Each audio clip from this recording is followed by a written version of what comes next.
20 वर्ष पुरानो बाबाको टोपी फेर्न चाहन्छु। 20 वर्ष पुरानो बाबाको टोपी फेर्न चाहन्छु।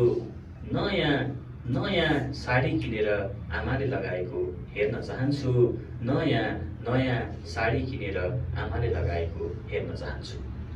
यही उद्देश्यलाई आत्मसात गर्दै कोरियन भाषा पढ्न आउनुभएका सम्पूर्ण विद्यार्थीहरू आज पनि म उपस्थित भइसकेको छु।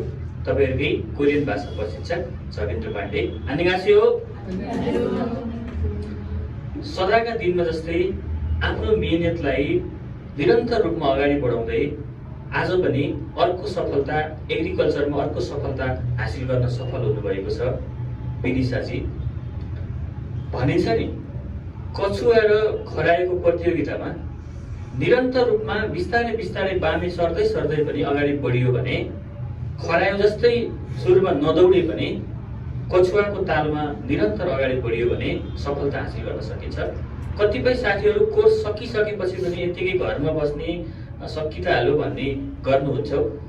उहाँ चाहिँ निरन्तर रूपमा कोर्स सके पनि सर रिपिट क्लास कुनमा छ, कति बजेसम्म म आउँछु भनेर निरन्तर रूपमा हामीलाई सोधेको गरेर एक्जामको 3 दिन अगाडिसम्म क्लासमा आउनुहुन्थ्यो उहाँ र उहाँले चाहिँ सफलता हासिल गर्न सफल हुनु भएको छ। मेरो व्यक्तिगत तर्फबाट एकमी परिवारको तर्फबाट सबैजनाको तर्फबाट सर्वप्रथम त उहाँलाई कङ्ग्रेचुलेसन बधाई भन्न चाहन्छु र उहाँलाई चाहिँ म अगाडि चाहिँ बोलाउन चाहन्छु। प्लिज।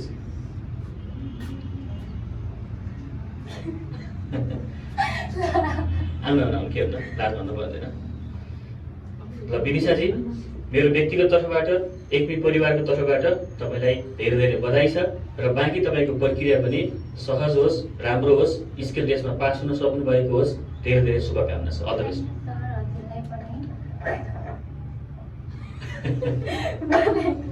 यता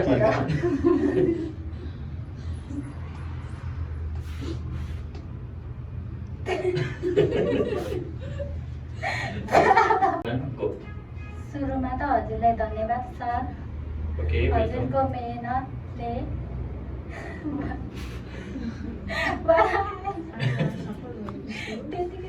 हजुरलाई धन्यवाद सर। हजुरले मेहनत गरेर सिकाउनु भयो, मैले मेहनत गरेर पढेर आज सफल हुन सके।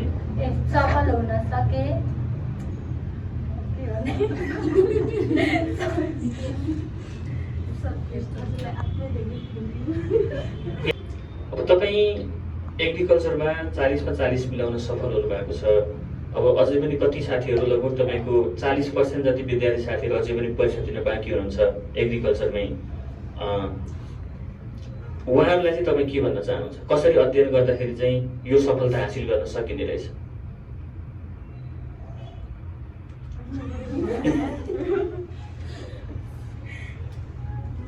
ओके, उहाँले लजाउनु हो। क्लासमा त ठिकै लजाउनु हुन्थ्यो, अगाडि आएको भएर धेरै लजाउनु भएको होला। ठिकै छ। समग्रमा उहाँले एकदम राम्रोसँग मेहनत गर्नुभयो र यो सफलता हासिल गर्न सफल हुनु भएको छ। फेरि पनि मेरो व्यक्तिगत तर्फबाट एकमी परिवारको तर्फबाट तपाईलाई धेरै धेरै बधाई छ, धेरै धेरै शुभकामना छ। आगामी दिनका जति पनि यात्राहरू बाँकी छन् कोरियाकै प्रोसेसिङको कुरामा पनि ती पनि सफल हुन् र तपाईको जीवनमा अगाडि बढ्दै जाने क्रममा उतार चढाव आउँछ जिन्दगीमा। ती सम्पूर्ण उतार चढावहरूमा तपाईले समान रूपबाट यसै गरी नै अगाडि बढ्न सफल हुनुभएको होस्, सफलता हासिल गर्न सफल हुनुभएको होस्। धेरै धेरै शुभकामना छ विनिशाजी। Thank you sir. Welcome. Thank you त राम्रै आयो त होइन?